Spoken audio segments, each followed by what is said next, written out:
pergunta eu vou ler aqui, o Roberto reclamou que a gente não leu no ar. Ouvi outro discurso, ouvi palavras contra o atual sistema e ultimato para a ONU. Clamou por representatividade do Sul global e apontou sim os responsáveis pela fome, o império e a indústria da guerra. Tá certo? Eu vou aproveitar esse comentário do Roberto para perguntar para vocês se vocês assistiram o discurso do Petro, do Gustavo Petro, presidente da Colômbia. Porque Lula, sobre a crise climática, ele incluiu o tema entre os desafios que a ONU precisa enfrentar, mas o Petro foi um pouco mais, na verdade, foi mais contundente. Ele associou a mudança climática à guerra às drogas, ao uso de venenos para destruição de plantações de coca na Colômbia e também à indústria da guerra. Perto do Gustavo Petro, na minha opinião, o discurso do Lula foi muito mais moderado. O Lula poderia ter falado mais grosso na ONU. O que o impede de fazer isso, na opinião de vocês, Suzana Bota? Então, eu acho que sim, ele poderia falar mais grosso. Eu acho que foi, enfim, todo o cerne desse debate aqui da gente. Discordo do superchat que foi colocado aqui pelo companheiro. Não, o Lula não denunciou o império. O Lula retirou a palavra até neoliberalismo do discurso que ele foi condenado em 2023. Foi um discurso, como eu falei, muito mais pasteurizado, muito mais genérico, falando da figura dos super ricos, dos bilionários, que eu acho que é um pouco um discurso errático que a esquerda tem feito, né? Então, a esquerda está fixada nessa ideia de que os grandes vilões do mundo são os bilionários. Então, o que faz, por exemplo, a esquerda achar que o maior inimigo do mundo, a pessoa mais poderosa do planeta Terra, é o Elon Musk, que não é. Tá? Assim, o Elon Musk é o pequenininho. Não é. É o poodle dos bilionários lá. Está entre os mais bilionários, mas ele é um cara que está fora do círculo ali dos poderosos. É só a gente ver a distribuição de dinheiro nas campanhas dos Estados Unidos. Quem está recebendo mais dinheiro? Isso é um critério muito objetivo para a gente avaliar? Os democratas estão recebendo muito mais dinheiro que os republicanos. Tá? Não é o Elon Musk que está comandando o imperialismo mundial, gente, não é. Então, acho que esse discurso genérico de falar dos bilionários, da fome, da pobreza, sabe? Eu acho que é um pouco isso que o Breno colocou, que o Lula fica tentando ficar no meio termo, ficar entre lá e cá, que cada vez existe menos e que cada vez tem menos sentido. Então, por exemplo, nessa questão de Gaza, como é que você vai fazer um equilíbrio entre um genocídio e um ataque da resistência palestina? Ainda que o Hamas tivesse feito tudo isso que o que falou, fosse um bando de fanático terrorista, isso justifica o genocídio? Justifica você dizimar um povo?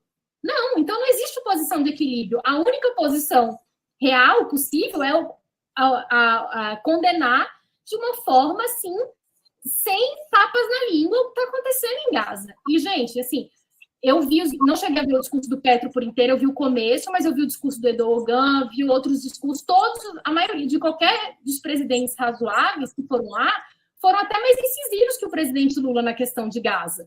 Foram mais, condenaram o de Gaza. Então, não existe posição de equilíbrio. Na questão da Rússia e da Ucrânia, como se equilibrar nessa situação? Assim? Então, eu fico bastante preocupada, porque eu acho que a gente caminha para um lugar no mundo que não há mais espaço para isso.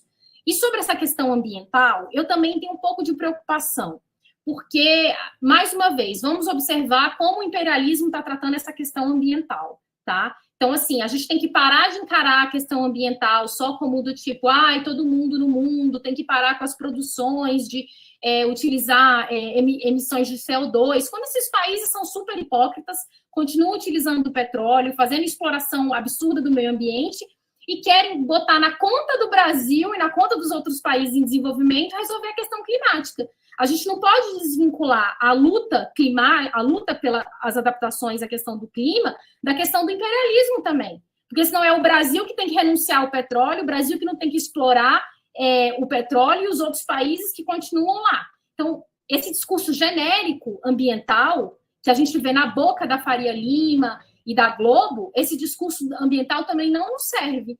Então, eu também não acho que o discurso do Lula foi um discurso positivo nesse ponto. Né? Não basta falar da questão ambiental, a questão ambiental também tem que estar atrelada à questão da luta do imperialismo no mundo. Obrigado, Suzana. Breno. De Petro foi bem mais assertivo que o de Lula, especialmente na questão palestina. Petro colocou as coisas no seu devido lugar, ao identificar Netanyahu como um criminoso. Segundo lugar, ao combater a aliança dos Estados Unidos com Israel no genocídio ao povo palestino e a exigir, em termos contundentes, soluções. Lembremos que a Colômbia fez sua lição de casa e rompeu relações com Israel. Então, o Brasil, no que diz respeito à questão palestina, já estava numa posição menos assertiva que a Colômbia, e também isso também fica evidente na comparação dos dois discursos nas Nações Unidas. Né? Eu acho que o discurso do Petro ele apontou responsabilidades, claramente apontou responsabilidades, colocou o dedo, apontou o dedo para quem são os responsáveis pelo genocídio e pôs as coisas, digamos, em termos mais claros. O presidente Lula, repito, fez uma opção por rebaixar o seu discurso. Essa é uma opção calculada. Não pode ser, não é um erro no sentido de alguém escrever um discurso ou o presidente ler um discurso mal feito. Foi um discurso calculado para um certo objetivo, como acontece em tudo que faz uma liderança do porte do presidente Lula. O presidente Lula, aparentemente, repito, a ideia que eu busquei aqui expressar na pergunta anterior, o presidente Lula aparentemente faz uma aposta para distensionar suas relações com o Ocidente, com a Europa e com os Estados Unidos. Essa é a agenda do presidente nos Estados Unidos, aliás. Vamos olhar para a agenda do presidente nos Estados Unidos. Né? Uma das atividades não aconteceu, que ia ser no Instituto, na iniciativa Bill Clinton, houve um problema, um desrespeito da segurança do Biden, e o Lula ficou, com toda razão, irritado com a maneira como se portou o serviço secreto, que cuida da proteção do presidente norte-americano. Não foi essa atividade, mas as atividades tiveram essa lógica de distensionar as relações com o Ocidente, ou seja, de manter portas abertas do ponto de vista geopolítico com o Ocidente, de evitar que o Brasil seja visto como aliado do bloco inimigo, o bloco liderado pela China e pela Rússia. Claro, pode ser um movimento pendular que precede a apresentação do plano para a paz na Ucrânia, que pode vir a confrontar os interesses do Ocidente. Então, faz parte, vamos dizer assim, dessa tática pendular para preservar esse espaço que, aparentemente, o governo brasileiro aposta a ter, que é um espaço do meio, um espaço ao centro, né? Acho que essa é a lógica, ao contrário de Gustavo Petro. Gustavo Petro foi mais incisivo, e prestemos atenção numa coisa, quando ele fala da Venezuela, Gustavo Petro tem agido junto com o Brasil sobre o tema Venezuela. Ele o fez para denunciar sanções norte-americanas contra a Venezuela, quando ele disse: são inaceitáveis sanções econômicas como as sofridas por Cuba, isso o presidente Lula também falou, como as sofridas por Cuba e pela Venezuela. O presidente Lula, para não entrar numa situação já complicada pela política brasileira em relação às eleições venezuelanas, o presidente Lula nem citou o tema venezuelano, que é um tema que acontece no nosso subcontinente, e ficou até um pouco estranho o presidente Lula não se referir a esse tema. Obrigado, Breno. Rita Coutinho. Eu acho que uma evidência disso que o Breno está dizendo é o peso imenso que o Brasil jogou esse ano nos acontecimentos, e ainda está jogando nos acontecimentos do G20 no Brasil. O G20 é um fórum que é um fórum das maiores economias do mundo, não é um fórum que pode trazer algum tipo de mecanismo, por exemplo, de atuação. E, ao mesmo tempo, no ano que vem, quando o Brasil vai assumir a presidência dos BRICS, o embaixador Saboia, eu acho, deu uma entrevista na Fórum dizendo que ano que vem o Brasil preside os BRICS, mas vai tratar dos BRICS só por metade do ano. Na outra metade do ano, o Brasil vai tratar da COP, né? E vai priorizar a COP. Então, você vê aí qual é o tamanho que tem essa aliança Sul-Sul na atual diplomacia do governo Lula, pelo menos de uns meses para cá. Eu não sei se no primeiro ano de governo parecia que o governo parecia mais assertivo na sua participação nessa articulação aí dos BRICS. Mas para voltar aos discursos, o discurso do Petro foi muito assertivo e tocou na grande ferida, porque a questão ambiental ela é uma questão de uso coletivo dos recursos. Os recursos naturais são de uso coletivo e ele trata, por exemplo, da questão da folha de coca, que é colocada, e da guerra às drogas, que é colocada como grande inimigo do povo, né? Então, isso leva ao armamento da população, ao extermínio de colombianos, ao enorme envolvimento da Colômbia dentro da rede de tráfico internacional de armas. Morrem milhares de pessoas, as florestas são desfolhadas, né, por conta da questão da cocaína, e, ao mesmo tempo, as mesmas figuras que financiam o tráfico de armas e a cocaína são também grandes magnatas do petróleo, da energia, do gás, enfim.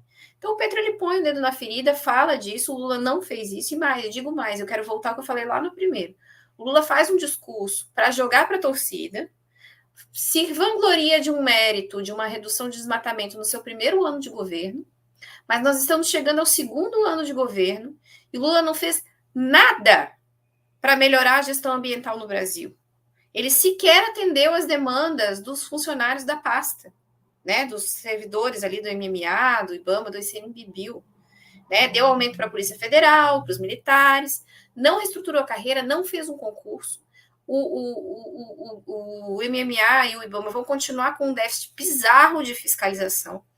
Não tem combate, estão delegando para os polícias estaduais, né, para a polícia ambiental, nada contra o policial ambiental, que também tem um grande valor, mas o problema do desmatamento no Brasil, o problema ecológico no Brasil, é um problema nacional, é um problema que precisa ser enfrentado nacionalmente com política do governo federal, e o governo não avançou nada nessa política, e agora está falando em criar uma autoridade climática. Para que criar uma autoridade climática? Se o combate ao ilícito ambiental, se o combate às queimadas, se o combate ao crime dos grandes latifundiários não está sendo feito pelo governo. Então, o Lula está usando um dado do ano passado, porque no fim desse ano ele vai colher um dado ruim, porque o desmatamento explodiu no Brasil esse ano, né?